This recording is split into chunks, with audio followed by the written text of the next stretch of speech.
इस वीडियो में सॉल्यूशन देखते हैं एसएससी सीजीएल जो 18 अगस्त को कंडक्ट हुआ था और ये शिफ्ट 1 का पेपर है। इसमें पहले सवाल की तरफ अगर देखें तो यहाँ पे पहला सवाल कह रहा है जो कि डीआई का है। यहाँ पे कह रहा है कि the ratio of total number of students appeared from school Q in 2017, school Q में जो अपीयर्ड हुए हैं 2017 में यानी कि 350, एंड फ्रॉम स्कूल एस इन 2018, यहाँ पे ये 400 वाला हो गया। ठीक ऐसा ही कह रहा है यहाँ पे कि students passed from school are in 2018, आर से जो बच्चे पास हो गए हैं 2018 में यानी कि 405, और फिर यहाँ पे कह रहा है कि टी से जो 2014 में पास हुए हैं यानी कि टी में यहाँ पे हो गया जो पास हुए हैं वो हो गया 225। तो यहाँ पे आपको इसका रेशो निकालना है तो आपको ऐड करना होगा 350, मैं यहाँ पे लिख देता हूँ 350 प्लस 400 बाय 405 प्लस 225। 350 प्लस 400 हो जाता है 750 और 405 प्लस 225 हो जाएगा 630।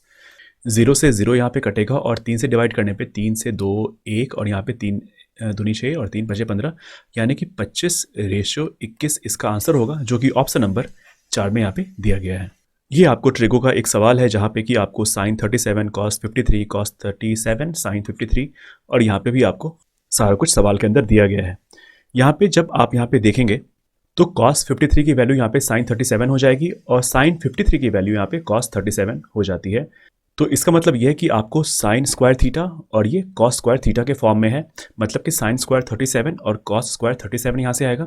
इसकी वैल्यू आपको पता है कि वो 1 हो जाती है, यहाँ से माइनस करना है और फिर यहाँ पे जो सवाल के अंदर दिया गया है वो आपको यहाँ पे 4 cos स्क्वायर 37 और 4 cos स्क्वायर 53 यहाँ पे दिया गया है। तो जब आप यहाँ पे इस टर्म को और इस टर्म को यहाँ पे देखेंगे तो ये आपका हो जाएगा 4 बाहर कॉमन लेने के बाद अंदर हो जाता है 4 cos स्क्वायर 37 और ये आपका हो जाएगा 4 sin स्क्वायर 37, यानी कि अंदर आपका हो जाता है 4 × 1, तो इसको आप 4 लिख सकते हैं और माइनस यहाँ पे 7 यहाँ पे दिया गया है तो ये 7 मैंने यहाँ पे लिख दिया। ठीक ऐसे ही आपको नीचे वाला हो जाएगा 4 और आपको ये हो जाएगा tan स्क्वायर 47 और cosec स्क्वायर 43, जो कि यहाँ पे कन्वर्ट होके हो जाएगा sec स्क्वायर 47। तो यहाँ से इसकी वैल्यू आ जाएगी -1। इसे सॉल्व करने पे यहाँ पे आएगा आपका 1 -3/3। यहाँ से ये 1 माइनस और ये -1 हो जाएगा तो यहाँ पे +1 हो गया। इसका आंसर 2 आ जाएगा, जो कि ऑप्शन नंबर 4 के अंदर दिया गया है। इस सवाल में कह रहा है कि ए बी जो है वो कोई कॉर्ड है सर्कल का। तो यहाँ पे अगर सर्कल ड्रॉ करते हैं हम लोग, यहाँ पे अगर एक सर्कल ड्रॉ करते हैं, ये एक सर्कल हो गया। इसमें कह रहा है कि ए बी जो है वो आपको कोई एक कॉर्ड है, ए बी यहाँ पे कोई एक कॉर्ड है, ये इसका सेंटर होगा, सेंटर का नाम यहाँ पे O है और C is a point on the minor axis, यहाँ पे कोई पॉइंट यहाँ पे C होगा of the circle between the points A and B। ये आपका A है, ये B है। कह रहा है कि the tangents of the circle at A and B meet at the point P। जो यहाँ पे टेंजेंट है और जो यहाँ से एक टेंजेंट गया हुआ है वो आपको यहाँ पे पॉइंट P पे कहीं मीट कर रहा है, सवाल में ऐसा दिया गया है। कह रहा है कि ए सी बी की वैल्यू अगर देखेंगे यहाँ पे ये A है, ये C है, ये B है, इसकी वैल्यू सवाल में दी गई है कि ये आपका 102 डिग्री है। तो पूछ रहा है कि एंगल ए पी बी की वैल्यू क्या होगी, ए पी बी की वैल्यू यहाँ पे पूछ रहा है। तो इसे निकालने के लिए यहाँ पे आप पहले यहाँ पे इस पॉइंट को यहाँ सेंटर से मिला लीजिए, इस पॉइंट को यहाँ सेंटर से मिला लीजिए। आपको पता होगा कि जो भी एंगल बनता है सर्कमफेरेंस पे, सेंटर पे उसका 2 गुना बनता है। अगर सर्कमफेरेंस पे यहाँ पे 102 डिग्री है तो सेंटर पे जो बनेगा वो आपको बन जाएगा 204 डिग्री का। अब आपको ये भी पता होगा कि पूरा एक जो यहाँ पे एंगल होता है चारों तरफ वो आपको 360 डिग्री का होता है। 204 यहाँ पे है, 360 में से 204 माइनस होगा तो वो आपका हो जाता है 156। अब जब यहाँ पे इसकी वैल्यू यहाँ पे 156 आ गई है तो इसके सामने वाले की वैल्यू हो जाती है 180 माइनस 156, तो ये आपका आ जाएगा 24 डिग्री, यही आंसर होगा। और यही यहाँ पे पूछ भी रहा था एंगल ए पी बी की वैल्यू, जो कि है ऑप्शन नंबर 3 के अंदर। इस सवाल में कह रहा है कि कोई एक दुकानदार था जो कि मार्क करता है हर आइटम को 25% एबव द सीपी और अलाउ करता है, मतलब डिस्काउंट देता है 10% का। Shruti being a regular customer got 5%, मतलब 10% के बाद श्रुति को 5% का और डिस्काउंट मिलता है on the bill and paid 2394 for the item purchased. तो यहाँ पे सीपी आपसे पूछा जा रहा है। अगर 25% की बात कर ले तो इसे फ्रैक्शन में लिखने में हम लोग लिखते हैं 1/4, इसे लिखते हैं 1/10, इसे लिखते हैं 1/20। यहाँ पे कह रहा है कि 25% एबव द कॉस्ट प्राइस, तो ये आपका हो गया 5, ये आपका हो जाएगा डिस्काउंट है तो यहाँ पे 9/10 और ये आपका फिर से डिस्काउंट है तो ये आपका आ जाएगा 19/20। अब आपको ठीक ऐसे ही यहाँ पे सीपी निकाल लेना है। सवाल में कह रहा है कि जो भी सीपी था उसे ये बेचता है 25% एबव सीपी, तो ये आपका आ गया 5/4 यहाँ से। आगे कह रहा है कि डिस्काउंट मिलता है 10% का, तो वो आपका हो जाता है 9/10 यहाँ से। अब आगे कह रहा है कि श्रुति क्योंकि एक रेगुलर कस्टमर है तो उससे यहाँ पे 5% का एडिशनल डिस्काउंट मिलता है, तो यहाँ पे ये हो जाता है 19/20। तो यहाँ मल्टीप्लाई करना है 19/20 से, और वो जो टोटल पे करती है वो आपका हो जाता है 2, 3, 9, 4 का।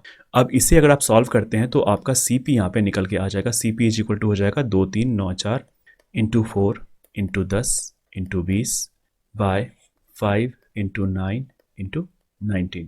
अब जब आप इसे सॉल्व करेंगे तो यहाँ पे 5 से ये 4 बार में जाएगा, 19 से ये डिवाइड हो जाएगा 1, 2, 6 और यहाँ पे 6, 7, 8, 9 है तो ये 9 से भी डिवाइड होगा, तो ये आपका हो जाएगा 9, 1 हो जाएगा और ये आपका हो जाएगा 4, 9 चौके 36। इसे यहाँ पे सॉल्व करने पे आ जाएगा 14 गुना 4 गुना 4 16 होता है इंटू 10। इसे आपको सॉल्व करना है। तो इसका मल्टीप्लिकेशन बहुत ज़्यादा टफ नहीं है, जीरो तो आप बाद में बैठा सकते हैं। तो इन दोनों को मल्टीप्लाई करने पे आता है 14 गुना 16 होता है 224, और क्योंकि यहाँ पे एक ज़ीरो और था तो यहाँ पे एक ज़ीरो बैठा देंगे। यही आंसर होगा जो कि ऑप्शन नंबर 2 के अंदर है। The average of x occurring 5 times y occurring 7 times is 37. Also the average of x occurring 7 times and y occurring 5 times is 35. यहाँ पे 2 इक्वेशन बनेगा और इसे आपको सॉल्व करना होगा, और उसके पहले आप यहाँ पे सब्सक्राइब कर दीजिए अगर आपको अब तक ये वीडियो अच्छा लग रहा है तो। The average of x occurring 5 times है, तो यानी कि x जो है वो 5 बार हो रहा है, तो यानी कि 5x हो गया। y जो है वो आपको 7 टाइम्स हो रहा है, तो यहाँ पे 7y हो गया, इज इक्वल टू 37। यहाँ पे ये हो गया, ये आपको एवरेज है। और यहाँ पे जो आप लिख रहे हैं अभी तक वो आपको सम था। अगर एवरेज की बात कर ले तो वो हो जाता है सम बटे नंबर। मैंने यहाँ पे सम लिखा है, यहाँ पे सम लिखा है और यहाँ पे एवरेज लिखा है, तो ये इक्वल कभी हो नहीं सकता है, तो इसे भी आपको सम में चेंज करना पड़ेगा। तो 37 गुना 12 करना पड़ेगा, तो ये इसके इक्वल हो जाएगा। सवाल में आगे कह रहा है कि also the average of x occurring 7 times, यानी कि अब ये हो गया 7x plus y occurring 5 times, तो ये हो गया 5y इज इक्वल टू 35। फिर से यहाँ पे आपको इसे चेंज करना पड़ेगा सम में, और गुना 12 इसलिए हो रहा है क्योंकि यहाँ शुरू में मैंने यहाँ पे 5 और 7 को ऐड किया, यहाँ पे 7 और 5 ऐड होगा तो भी यहाँ पे 12 ही होगा। अब आपको दोनों ही इक्वेशन में किसी एक टर्म को इक्वल बनाना पड़ेगा, क्योंकि यहाँ पे y पूछ रहा है तो y को इक्वल बनाएंगे तो यहाँ पे स्टेप लंबा चला जाएगा आपका। इसलिए अगर आप यहाँ पे x को इक्वल करते हैं तो सवाल आपका थोड़ा सा आसान हो जाएगा। x को इक्वल करने के लिए आपको ऊपर में 7 से मल्टीप्लाई और नीचे में आपको 5 से मल्टीप्लाई करना होगा। जैसे ही आपने ये सब कुछ कर लिया तो 5 से 7 को मल्टीप्लाई करेंगे तो वो आपका हो जाता है 35x plus 49y is equal to 37 गुना 7 हो जाता है 259 इंटू 12 हो ही गया। अब यहाँ पे नीचे आप अगर मल्टीप्लाई करेंगे तो ये आपका हो गया 35x plus 25y is equal to 35 पचे 175 गुना 12, ये हो गया। इसे आप सॉल्व कर लेंगे तो ये आपका 35x कट जाएगा, यहाँ आप पूरा लिख ही लीजिए।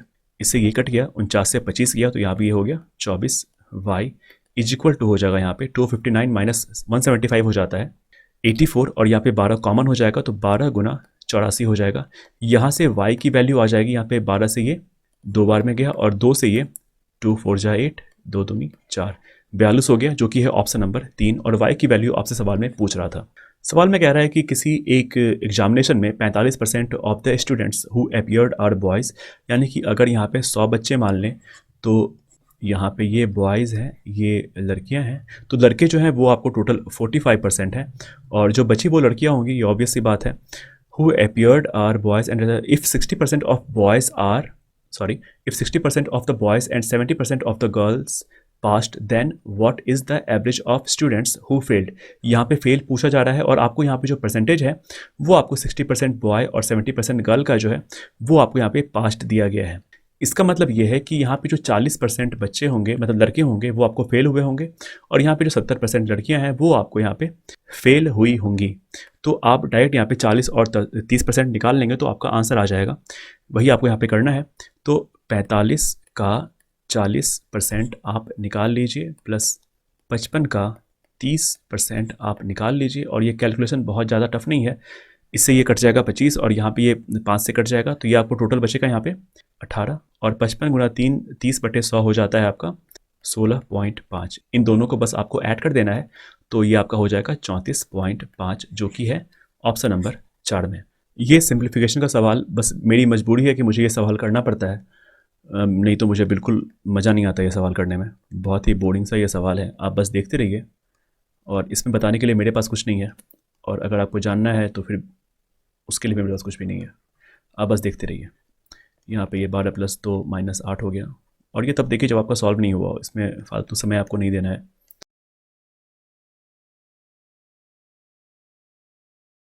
हो गया, इसका आंसर हो जाएगा -23/4, जो कि ऑप्शन नंबर 4 में है। ये आपको सीआई और एसआई का एक सवाल है, जहाँ पे कि पूछ रहा है कि what is the difference between the simple interest and the compound interest on a sum of 8000, यानी कि पी यहाँ पे 8000 है, और समय आपको 2/2/5 ईयर्स दिया गया है, और ये ईयरली है या फिर हाफ ईयरली है, ये आपको इंटरेस्ट अच्छा ईयरली है ये, तो फिर लफड़ा यहाँ पे घट गया आपका, और यहाँ पे रेट जो है वो आपको 10% का है। तो सबसे पहले अगर सीआई की बात कर लें, अच्छा आपको ये तो पता होगा ना कि अगर 10% का आपको 2 साल का सीआई निकालना हो, तो आप 10 + 10 + 10 × 10/100 करते हैं, और ये आपको 21% आ जाता है। ये आपको mn वाला तरीका पता है ना, ये m + n + mn/100 होता है, ये आप शायद पढ़े भी होंगे पहले। तो वही यहाँ पे करना है, तो यहाँ पे जब 10% दिया गया है, तो सीआई जो है वो आपको 2 साल के लिए, क्योंकि यहाँ पे 2/2/5 है, तो 2 साल के लिए यहाँ पे सीधा आपका 21% आ जाएगा, प्लस यहाँ पे कर देंगे, और अगला जो है वो आपको पूरा साल नहीं है, वो आपको बस 2/5 साल है, इसका रेट यहाँ पे हो जाएगा 10, और फिर यहाँ पे कर लेंगे प्लस, यहाँ पे आपको ये सॉल्व करके आ जाएगा 4%, और यहाँ पे ये आपका आ जाएगा फिर से 21 × 4/100। मैंने यहाँ पे क्या किया है, मैंने यहाँ पे पहले तो mn लगा के 21% निकाला है, 10 + 10 + 10 × 10/100 करके, और फिर यहाँ पे आपको mn लग रहा है 21% m हो गया, ये 4% n हो गया, प्लस m × n/100 हो गया। इन सबको सॉल्व करने पे यहाँ पे आ जाता है 21 + 4 25%, 21 × 4/100 हो जाता है 0.84। तो CI जो यहाँ पे है वो आपको टोटल जो परसेंटेज होगा वो आपको 25.84% का होगा। ये तो CI की बात हो गई। अब यहाँ पे SI निकालना है। SI निकालने के लिए यहाँ पे हो जाएगा पहले साल 10%, दूसरे साल 10%, और तीसरे साल आपका, क्योंकि ये पूरा साल नहीं है, ये आपको 2/5 ही है पूरे साल का, तो 2/5 × 10 करना पड़ेगा, तो ये 5 दूनी 10, यहाँ पे आपका 4% हो गया, 10 10 20, यहाँ पे आपका 24% हो गया। सवाल में पूछ रहा है कि what is the difference between the simple interest and the compound interest on the sum, यानी कि आपको इन दोनों का डिफरेंस निकालना होगा। 25.84 और 24 का डिफरेंस हो जाता है 1.84, और यहाँ पे आपको P क्योंकि 8000 है, तो 8000 का 1.84% निकालेंगे, तो नीचे आपको 100 से मल्टीप्लाई करना पड़ेगा, और ये 0 हटेगा तो भी आपको यहाँ पे 100 से मल्टीप्लाई करना होगा। अब यहाँ 0 0 0 ये सारा तो कट ही गया। अब यहाँ पे 1 0 बच गया, मतलब कि ऊपर आपको 1 पॉइंट लग जाएगा, लेकिन उसके पहले अगर आप यहाँ पे लास्ट डिजिट पे गौर करेंगे, 0 हटा दीजिए, यहाँ पे आप यहाँ पे गौर करेंगे तो 8 है, 0 है, 5 है, और यहाँ पे 2 है, और आप 8 से 4 को मल्टीप्लाई करते हैं तो 8 चौके 32, यानी कि यूनिट डिजिट आपकी 2 आएगी, जिसके भी लास्ट में 2 होगा वही आपका आंसर होगा, जो कि है ऑप्शन नंबर 4 के अंदर। ये सवाल तो इस बार मतलब CHSL हो CGL हो इतनी बार पूछा गया है, इतनी बार पूछा गया कि मुझे मतलब सारे सवाल याद हो चुके हैं। यहाँ पे आपको एक बात पता होनी चाहिए, x² + y² - xy into x² + y² + xy, जब आप इन दोनों इक्वेशन को मल्टीप्लाई करते हैं तो जो इसका रिजल्ट आता है वो आपको हो जाता है x⁴ + y⁴ + x² y²। अब सवाल में आपको इसकी वैल्यू दी गई है, इसकी वैल्यू दी गई है, तो ये आप निकाल सकते हैं ना। इसे निकालने के लिए आपको यहाँ पे 21 है, ये 7 है, और ये आपको यहाँ पे निकालना है, तो इसे निकालने के लिए आप 7 को इधर ले जाएंगे, तो इसकी वैल्यू आ गई 7 × 21, 3 इसकी वैल्यू आ गई, ठीक है। अब यहाँ पे आपका इक्वेशन आ ही गया सारा, आपको बस यहाँ पे सॉल्व कर देना है, x² + y² + xy अभी हमारा आया है तुरंत, बिल्कुल ये फ्रेश है, बिल्कुल ताज़ा ताज़ा आया है, यहाँ पे क्या 3। ठीक ऐसे ही आपका x² + y² - xy की वैल्यू दी गई है, जो कि है 7। इसे यहाँ पे सॉल्व करेंगे, ये माइनस, ये माइनस, ये प्लस, और ये माइनस, ये कट गया, ये कट गया, ये आपका हो गया 2xy = -4। यहाँ से xy की वैल्यू आ गई -2। ठीक ऐसे ही जब आप एक और बार इसे सॉल्व करेंगे, x square plus y square plus x y, इतना कुछ आपको दोबारा लिखने की ज़रूरत नहीं है। एग्ज़ाम में आप रफ वर्क कर सकते हैं, जो कि आपको 2 बार यहाँ लिखने से रोकेगा। मैं लिख रहा हूँ क्योंकि आपको ये समझने में ज़्यादा आसान रहे। अब आप यहाँ पे इसे जब यहाँ पे डिवाइड करेंगे तो ये कट गया, ये आपको 2 बाहर कॉमन आ गया, ये आपको x square plus y square की वैल्यू यहाँ पे आ गई 10। अब यहाँ से x square plus y square की वैल्यू आ जाएगी 5। सवाल में आपको निकालना था यहाँ पे, अगर आप देखेंगे तो x by y plus y by x, इसका मतलब हो जाता है नीचे आपको एक्स वाई आ गया और ऊपर आपका आ जाता है x square plus y square. अब आप यहाँ पे ये भी निकाल चुके हैं और ये भी निकाल चुके हैं, तो बस आपको यहाँ पे जो आंसर होगा वो आपको आ जाएगा -5/2, जो कि है ऑप्शन नंबर 3 के अंदर। ये आपको फिर से डीआई का सवाल जहाँ पे कि कह रहा है कि the data given in the table shows the number of girls boys enrolled in 3 different streams in school over 5 years 2012, ठीक है। What is the difference between the average of numbers of boys in the commerce stream, commerce ये हो गया, for the 5 years and the average of number of girls in the arts stream for the 5 years. अब आपको ये सारा कुछ add करना होगा। जब यहाँ पे बॉयज़ वाली बात आ गई जो कि कॉमर्स के अंदर है, तो 35, 32, 36, 28, 39 को आपको यहाँ पे ऐड करना होगा, जो कि आपको यहाँ पे दे देगा 0, 7, 1। और ठीक ऐसे ही आपको यहाँ पे कह रहा है कि आर्ट्स में जो लड़कियाँ हैं, मतलब 36, 43, 42, 46, 43, इन सबको ऐड करने पे यहाँ पे दे देगा 0, 1, 2। अब आपको इन सब का एवरेज निकाल के डिफरेंस निकालना होगा। मतलब कहने का ये है कि 210/5 माइनस 170/5 करना होगा। तो ये आपको आ जाएगा 170, मतलब 210 माइनस 170 होता है 40, और नीचे आपका 5 है, तो ये हो जाएगा 8। और ये आपको दिया गया है ऑप्शन नंबर 4 के अंदर। यही आपका आंसर होगा, ऑप्शन नंबर 4। ये फिर से आपका डीआई का सवाल जहाँ पे कि A4 एप्पल नहीं है, A4 यहाँ पे अपीयर्ड है, और P4 पोटैटो नहीं, P4 पास्ट है। और ये आपको एक वार्षिक परीक्षा चल रही है 4 स्कूल्स के अंदर, 4 विद्यालय के अंदर, QRS&T इन 5 ईयर्स, यानी कि 5 सालों में ये जो है वार्षिक परीक्षा चल रही है। इसमें अपीयर्ड कितने हैं, कितने पास्ट हैं, उनका यहाँ पे डेटा दिया गया है। द टोटल नंबर ऑफ विद्यार्थी पास्ट फ्रॉम स्कूल Q इन 2014 में जो पास्ट है वो आपको 240 है। और यहाँ पे कह रहा है, अच्छा, Q 2014 एंड 2018, यानी कि 320 भी यहाँ पे देखना पड़ेगा। Is what percentage less than the total number of students appeared from school R and S इन 2017। 420 और 380 को यहाँ पे ऐड करना होगा। जब यहाँ पे 240 और 320 को ऐड करेंगे तो ये आपका हो जाता है 560, और जब यहाँ पे 420 और 380 को ऐड करेंगे तो ये आपका हो जाता है 800। यहाँ पे इसका परसेंटेज निकालना है, तो 560 और 800 का डिफरेंस निकालेंगे, तो यहाँ पे 40 से ये 600 हो गया, यानी कि बचा यहाँ पे 240/800 इंटू 100। इसे यहाँ पे सॉल्व करेंगे, यहाँ पे ये 30% आ गया, जो कि है ऑप्शन नंबर 2 के अंदर। अच्छा, ये सवाल भी इस बार का मतलब फेवरेट सवाल है एसएससी का। ये भी सवाल बनाते बनाते मुझे याद हो चुका है, और आपको देखते देखते ये सवाल याद हो जाना चाहिए। अगर नहीं हुआ है तो आप याद कर लीजिए, हो सकता है कि इस तरह के सवाल आपको मेंस में भी देखने को मिल जाए। ठीक है, यहाँ पे देखते हैं पहले कि सवाल यहाँ पे दिया गया है 3 sin square theta minus cos theta minus 1। ये आपको एक क्वाड्रेटिक इक्वेशन बनेगा, उसके बाद ये ट्रिपलेट यहाँ पे बनेगा एक ट्रायंगल के अंदर, और ऐसे ही कुछ यहाँ पे ये सॉल्व होगा। देखते हैं कैसे होता है। इसे आप यहाँ पे कॉस के फॉर्म में लिख दीजिए। वो कैसे लिखेंगे, 3 × 1 माइनस कॉस स्क्वायर थीटा, क्योंकि sine square theta plus cos square theta हो जाता है 1, minus cos theta minus 1 is equal to 0। इसे आप सॉल्व करेंगे तो ये आपका आ जाएगा 3 cos square theta plus cos theta minus 2 is equal to 0। अब आपको ये एक क्वाड्रेटिक इक्वेशन बन चुका है। इसे आप सॉल्व करेंगे तो कॉस थीटा की वैल्यू आ जाएगी, मतलब आप समझ रहे होंगे ये आपको इस फॉर्म में है, plus x minus 2 is equal to 0। यहाँ से आपको x की वैल्यू निकालनी है और वही x आपका कॉस थीटा हो जाएगा।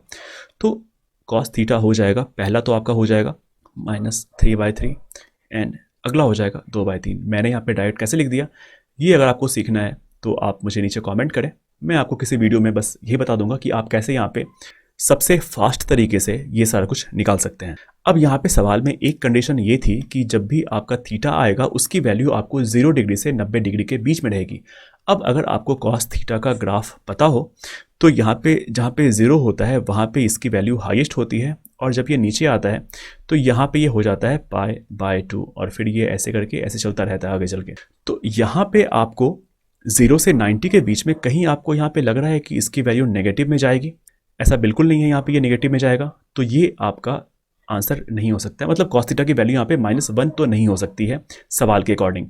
तो कॉस थीटा की एक ही वैल्यू होगी जो कि हो जाती है 2/3।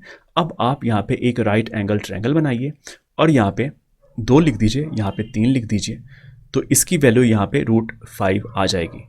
अब तो ये सवाल सॉल्व हो चुका है। यहाँ पे कॉट थीटा की वैल्यू और प्लस कॉसेक थीटा की वैल्यू आपको दे देनी है इस ट्रायंगल से। तो यहाँ पे कॉट थीटा हो जाएगा 2/√5 प्लस कॉसेक थीटा हो जाएगा 3/√5। ये आपका हो जाएगा, ऊपर हो जाएगा 5/√5। इसका आंसर हो जाएगा √5, जो कि ऑप्शन नंबर 4 में है। और हाँ, ये सब्सक्राइब आप कर दीजिए। बार बार इसलिए आ रहा है क्योंकि आपने अभी तक सब्सक्राइब किया नहीं है। आप जैसे ही सब्सक्राइब कर लेंगे तो ये यहाँ से आना खुद बंद हो जाएगा। हालांकि ये मजाक था। ये फिर से यहाँ पे डीआई का एक सवाल है। यहाँ पे कह रहा है कि the following bar graph represent the export of T. ठीक है, और नीचे कह क्या रहा है, नीचे कह रहा है कि what is the ratio of total export of company B in 2011। B जो है वो आपको ऑरेंज वाला है, और 2011 और 2014 में आपको यहाँ पे देखना है।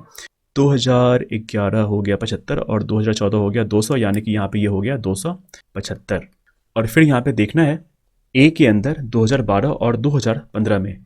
ए के अंदर यानी कि ब्लू वाला 2012 यानी कि 120 और 2015 यानी कि 220, ये आपका हो जाता है 340।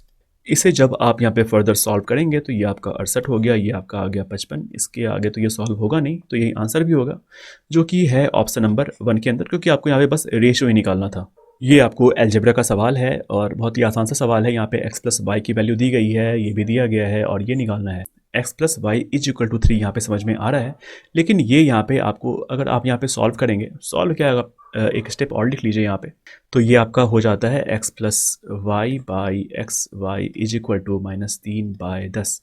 अब आपको यहाँ पे x + y की वैल्यू पता है, तो आप इसकी वैल्यू यहाँ पुट कर देंगे, तो यहाँ पे ये हो जाएगा 3, और यहाँ पे एक्स वाई की वैल्यू निकालनी है तो ऊपर हो जाएगा 30 और नीचे है -3, तो यहाँ से एक्स वाई की वैल्यू आ जाएगी -10। अब आप यहाँ पे इधर देखिए, ये वाला, इसके लिए आप यहाँ पे लिख लीजिए x + y का होल स्क्वायर बराबर होता है x² + y² + 2xy। लेकिन आपको निकालना बस ये वाला टर्म है। यहाँ पे आपको x + y की वैल्यू पता है, जो कि सवाल में 3 दी गई है, और xy की वैल्यू आपने निकाल ली, जो कि है -10। तो यहाँ पे बस आप यहाँ पे पुट कर दीजिए। हाँ, यहाँ से ये 9 हो गया, = x² + y² माइनस यहाँ पे हो जाएगा 20, माइनस इसीलिए क्योंकि यहाँ पे -10 था। यहाँ से x² + y² की वैल्यू आ जाएगी, जो कि हो जाएगा 29, जो कि ऑप्शन नंबर 3 के अंदर है।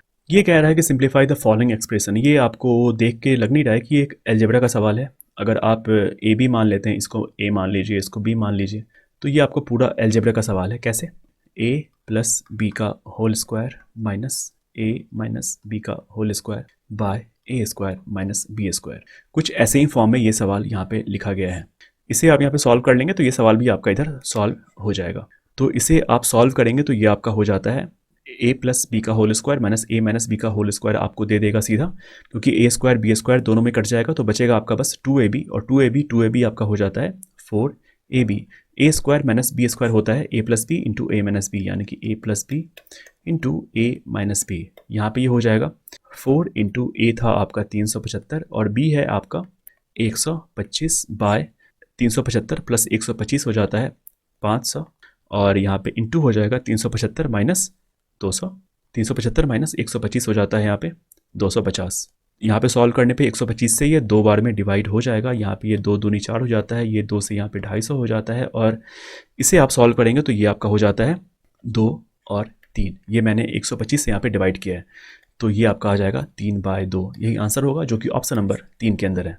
सवाल में कह रहा है कि ए और बी साथ मिलके किसी काम को कंप्लीट करते हैं 20 दिन में, वहीं पे बी और सी साथ मिलके किसी काम को कंप्लीट करते हैं 24 दिन में। और अगर ए जो है is twice as good as C, A B C, अगर सी यहाँ पे 1 है तो ए यहाँ पे 2 हो जाएगा। ये नहीं पता मुझे बी की value. Then in what time will be alone do 40% of the same work. तो इसे निकालने के लिए पहले यहाँ पे सॉल्व कर लेते हैं। 20 और 24 का एलसीएम यहाँ पे हो जाएगा 120, और ये यहाँ पे 6 हो जाएगा, ये 5 हो गया। ये इसकी एफिशिएंसी आ गई a + b की और b + c की। अब यहाँ पे हमें c की पता है एफिशिएंसी 1 है और a की पता है यहाँ पे 2 है। तो अगर यहाँ पे a को 2 देते हैं तो b को यहाँ पे होना चाहिए 4। जब यहाँ पे बी 4 है तो सी यहाँ पे 1 होना चाहिए, जो कि यहाँ पे सेटिस्फाई भी कर रहा है। ए यहाँ पे 2 है, सी यहाँ पे 1 है और बी यहाँ दोनों में ही 4 आया है, तो ये आपका 4 बी की एफिशिएंसी निकल के आ चुकी है। अब सवाल ये खत्म हो चुका है यहीं पे। तो जो टोटल वर्क था वो आपका 120 था, इसका 40% पूछ रहा है, तो नीचे आपको 100 करना पड़ेगा, इंटू यहाँ पे 4 करना पड़ेगा, क्योंकि यहाँ पे बी की एफिशिएंसी यहाँ पे 4 आई है। 0 0 0 0 कट गया, 4 से 4 कट गया, तो आंसर आपका 12 दिन आ गया, यानी कि 12 डेज, जो कि ऑप्शन नंबर 1 के अंदर है। इस सवाल में कह रहा है कि कोई एक पॉइंट पी है जो कि सर्किल के बाहर लाई कर रहा है, तो इसे एक सेकंड, इसे यहाँ पे सर्किल ड्रॉ कर लेते हैं। ये एक सर्कल है, कोई एक पॉइंट पी है जो कि बाहर कहीं है बैठा हुआ बेचारा, और ये भी बाहर बैठा हुआ है। ये एक पॉइंट पी है जो कि कहीं बाहर है सर्किल के। ये आपको सर्किल का सेंटर है जो कि ओ है, टेंजेंट पी ए और पी बी है। और क्या है, इफ़ ए पी बी की वैल्यू यहाँ पे 80% है, तो पूछ रहा है कि ओ ए बी क्या होगा। ओ ए बी निकालने के लिए ये तो आपको 90 डिग्री हो गया, यहाँ पे जब इसे मिलाएंगे तो ये भी आपका 90 डिग्री होगा। अब यहाँ पे इसे मिला देना है और सवाल में आपको पूछ रहा है कि ओ ए बी की वैल्यू क्या होगी, यानी कि इस एंगल को आपको निकालने कह रहा है। जब यहाँ पे 80 है तो ये आपका हो जाता है, ये आपको हो जाएगा 100, और जब ये 100 है, ये आर है, ये आर है, तो जो ये एंगल होगा और ये एंगल होगा वो तो इक्वल होगा। और हमने यहाँ पे निकाला कि ये ओ वाला जो एंगल है वो आपको 100 है, तो बच गया 80। जब 80 बच गया तो वो दो इक्वल पार्ट में डिवाइड हो जाएगा, तो ये आपका आ जाएगा 40 डिग्री, जो कि ऑप्शन नंबर 2 के अंदर है। ये time and speed and distance का सवाल, जहाँ पे कह रहा है कि अखिल है जो कि 30 मिनट ज़्यादा लेता है 150 किलोमीटर को कवर करने में, अगर वो 10 किलोमीटर्स पर आवर धीरे चलाता है, जो भी उसकी स्पीड थी, जैसे कि मेरी स्पीड 60 है और मैंने अगर 10 कम चलाया तो वो आपको 50 हो गया, फिर 40 है तो वो 30 हो गया, 30 है तो 20 हो गया। Then his usual speed, how much time will he take to drive 90 kilometres if he drive 15 kilometres per hour slower than his usual speed. इसे सॉल्व करने के लिए यहाँ पे डिस्टेंस इक्वल टू, तो आपको पता होगा दूरी बराबर होता है चाल गुना समय, और यहाँ पे डिस्टेंस आपको 150 किलोमीटर्स है। स्पीड उसकी यूजुअल वाली स्पीड क्या थी वो हमें पता नहीं है, और जो स्पीड ये कम कर रहा है वो आपको शुरू में 10 किलोमीटर कम कर रहा है, और नीचे भी आपको यहाँ पे कम वाला ही लिख देना है, इनटू आपको टाइम जो ये ले रहा है, जो डिले ये कर रहा है वो आपको 30 मिनट का है, इसे आप घंटे में चेंज कर लीजिए, तो आंसर आपका मतलब डिस्टेंस स्पीड आ जाएगा, सॉरी, और स्पीड आ जाएगा, तो यहाँ पे आपका खेल भी ख़त्म हो जाएगा। तो यहाँ से आपका आ गया s इंटू एस माइनस 10, यहाँ पे ये सॉल्व करके आ जाएगा इज इक्वल टू 3000। अब यहाँ पे या तो आप इसकी एक वैल्यू सोच लीजिए या फिर आप इसे पूरा सॉल्व कीजिए, क्योंकि यहाँ पे वैल्यू सोचना ज़्यादा आसान है, क्योंकि यहाँ पे 3000 है, तो यहाँ पे आप कुछ ऐसी वैल्यू सोच लीजिए जहाँ पे कि आप मल्टीप्लाई करके 3000 ला सकते हैं, और जिसका डिफरेंस यहाँ पे 10 हो।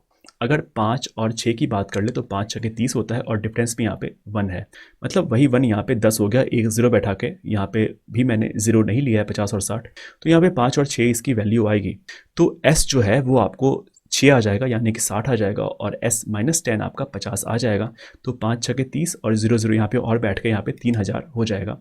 तो इसे सोचना ज़्यादा आसान था, अगर यहाँ पे आप सोच ना पाएँ तो आपको ये पूरा फिर सॉल्व करना पड़ेगा, और इस तरह के सवाल शायद प्री में नहीं आए कि आपको यहाँ पे पूरा सॉल्व करना पड़े। अगर इस तरह का आ गया तो बेहतर होगा कि आप इस तरह के सवाल को मतलब लास्ट में सॉल्व करें, जो आपसे बन रहा है पहले आप उसे देखें।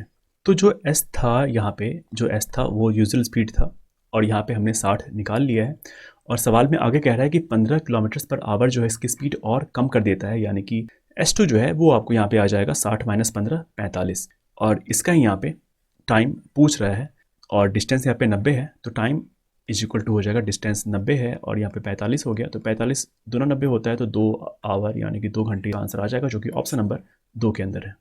इस सवाल में कह रहा है कि कोई एक कॉर्ड है A B of a circle of radius 10 centimetre is at a distance of 8 centimetre from the centre O, if tangents drawn at A and B intersect at P, then the length of tangent A P.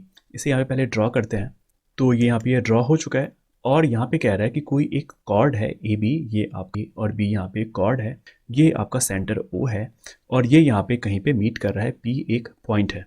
अब कह रहा है कि जो radius है वो आपको 10 centimetre की है, और जो ये डिस्टेंस है chord A B of a circle of radius 10 centimetre, ठीक है, ये जो डिस्टेंस है आपको वो आपको यहाँ पे 8 सेंटीमीटर दिया गया है। अब क्योंकि ये 90 डिग्री है, ये 8 है, ये 10 है, तो इसकी वैल्यू यहाँ पे आ जाती है 6। ये आपको एक ट्रिपलेट होता है, ये आपको पता होना चाहिए। और जब आप O को P से यहाँ पे मिलाते हैं तो आप यहाँ पे देख पाएंगे कि ये जो ट्रायंगल है, ट्रायंगल PAO या फिर ट्रायंगल PBO, ये आपको राइट एंगल ट्रायंगल है। तो यहाँ पे अगर आप इस पॉइंट को क्या मान लें, इस पॉइंट को यहाँ पे x मान लेते हैं, ठीक है। तो ट्रायंगल यहाँ पे जो है ट्रायंगल AXO, ये आपको सिमिलर हो जाएगा ट्रायंगल PAO से, ट्रायंगल AXO और ट्रायंगल PAO। तो इसे अब आप सॉल्व कर सकते हैं सिमिलैरिटी से। यहाँ पे जब ये 6 है और नीचे जब ये 8 है, ये आपको इक्वल हो जाएगा। ये 6 है, ये 8 है, ये इक्वल हो जाएगा। 6 यहाँ पे इसके सामने है तो इसके सामने वाला यहाँ पे हो जाएगा AP, मतलब बड़े ट्रायंगल में, और नीचे आपका हो जाएगा, ये आपको 8 है तो इसके नीचे वाला यहाँ पे हो जाएगा 10। यहाँ से जब आप AP निकालेंगे तो ये आपका हो जाएगा 10 गुना 6 बाय 8 यानी कि 60 बाय 8, और इसे आप सॉल्व करेंगे तो ये आपका हो जाता है 7.5, जो कि है ऑप्शन नंबर 4 के अंदर।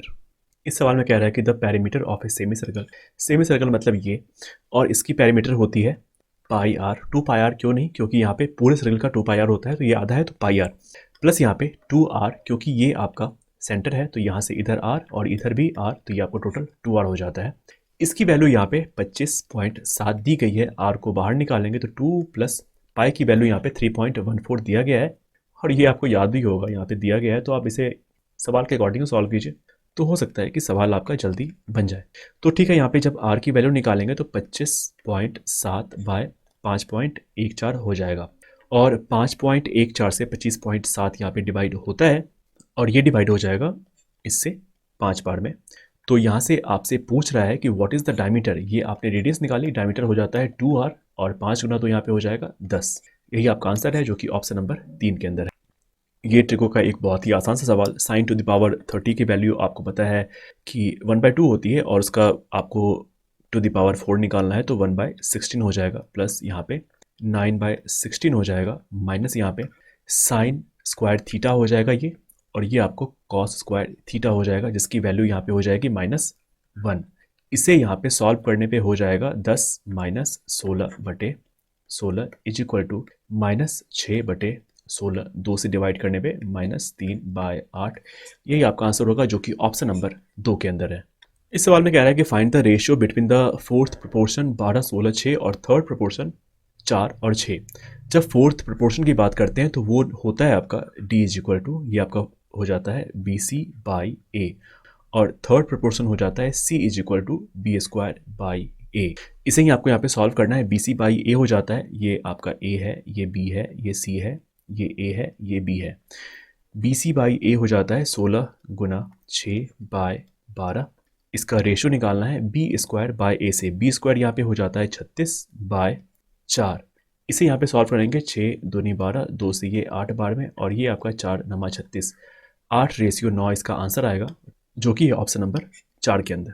अब ये सवाल तो मतलब अब SSC में आना ही आना है, आने वाले बहुत से एग्जाम्स के अंदर, चाहे वो मेंस हो, प्री हो, क्योंकि ये लगातार पूछा जा रहा है पिछले साल से ही। और ख़ास करके आपको 8 की डिविजिबिलिटी तो पता होनी ही चाहिए, और उसका आसान तरीका क्या है जो मैं आपको वीडियो में बताता रहता हूँ, उस पर आपको ध्यान देना ही चाहिए, क्योंकि इसके अलावा कोई और तरीका फ़िलहाल अभी है नहीं कि 8 की डिविजिबिलिटी चेक करने का तरीका है कि आप लास्ट के 3 डिजिट को यहाँ पे डिवाइड कर करके देखेंगे, तो फिर आपका एग्ज़ाम भी कर करके आपको रिजल्ट देगा।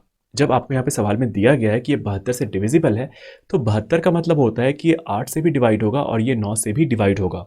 अगर लास्ट की 3 संख्या, जैसे कि यहाँ पे 3y और 4 है, और यहाँ पे तीसरा नंबर जो है वो आपको इवन ना दे के ऑड दिया हुआ है, ये आपको ऑड है, तो इस संख्या को आप अपने मन में या फिर आप कहीं रफ पे ऐसे लिख लीजिए। 3y तो लिखिए ही, जो निकालना है y, लेकिन यहाँ पे जो भी यहाँ पे संख्या दी गई हो उसमें आप 4 ऐड कर दीजिए, यानी कि यहाँ पे आप 3y8 लिख लीजिए।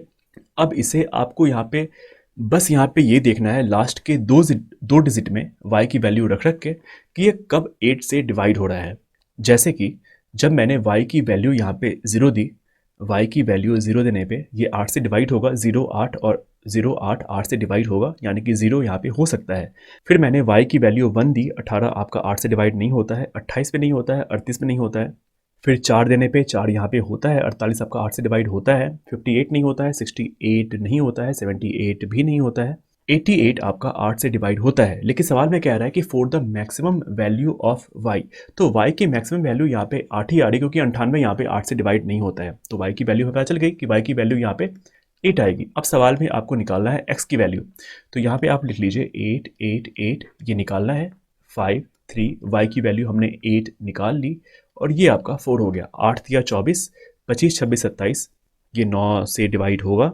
फिर यहाँ पे 8 5 4 हो जाता है 17 प्लस x।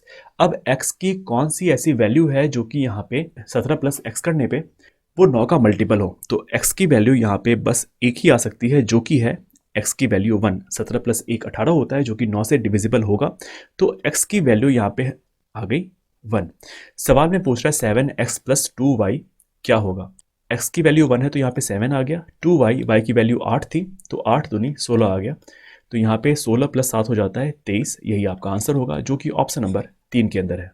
ये आपका सवाल है ज्योमेट्री का। यहाँ पे दो ट्रायंगल सिमिलर है, ट्रायंगल ABC और ट्रायंगल DEF। ट्रायंगल DEF, ये आप मान लीजिए कि ये ट्रायंगल ABC है, ये ट्रायंगल DEF है। और यहाँ पे कह रहा है कि ट्रायंगल ABC और ट्रायंगल DEF का जो एरिया है, मतलब ये आपको 100 है तो ये आपको 81 होगा। और यहाँ पे दिया गया कि द एल्टीट्यूड ऑफ DEF वो आपको 6.3 सवाल में दिया गया है, और आपको ABC के अंदर जो एल्टीट्यूड होगा उसकी वैल्यू यहाँ पे पूछी जा रही है। एरिया अगर आपका 100/81 है, तो अगर आप इसे साइड के टर्म में या फिर हाइट के टर्म में लिखते हैं तो ये आपका अंडर रूट हो जाता है इसका रेशियो। तो 100 का अंडर रूट हो जाता है 10, 81 का 9, इज इक्वल टू हो जाएगा x बाई, मतलब जो निकालना है हमें, बाई 6.3। तो x की वैल्यू यहाँ से आ जाएगी 10 गुना 63/9 गुना 10। क्यों? क्योंकि यहाँ पे जीरो मैंने, मतलब पॉइंट मैंने हटा दिया था। 10 से 10 कट गया, 9 से ये 7 बार में जाएगा। साथ ही इसका आंसर होगा जो कि ऑप्शन नंबर 3 के अंदर है। यहाँ पे कह रहा है कि कोई एक ट्रेडर है जो कि सामान बेचता है 16% बिलो इट्स कॉस्ट प्राइस। अगर CP यहाँ पे 100 है तो ये इसको 16% कम में बेचता है, यानी कि ये 84 में बेचता होगा इसे। हैड ही सोल्ड, अगर ये इसे बेचता है 192.20 ज़्यादा में, तो ही वुड हैव्स गेन्ड 15%, यानी कि 100 का 15% हो जाएगा 115। अब 84 और 115 का डिफरेंस जो है वो आपको 31 है, और इसी की वैल्यू यहाँ पे 192.20 दी गई है। और यहाँ पे आपसे CP पूछ रहा है। CP यहाँ पे हमने 100 माना था, तो यहाँ पे 100 की वैल्यू हमें निकालनी होगी बाय 31, और यहाँ से 0 हटेगा तो नीचे 100 और आ जाएगा। 31 से ये डिवाइड हो जाएगा 620, और ये आपका आंसर होगा जो कि ऑप्शन नंबर 2 के अंदर है। तो ये थे आपके 25 के 25 सवाल 18 अगस्त 2021 शिफ्ट 1 का, और आप इसे सब्सक्राइब कीजिए क्योंकि आपको करना पड़ेगा, नहीं कीजिएगा तो फिर दिक्कत है। मतलब कि आप सब्सक्राइब कर दीजिए अगर आपको ये वीडियो अच्छा लगा है तो।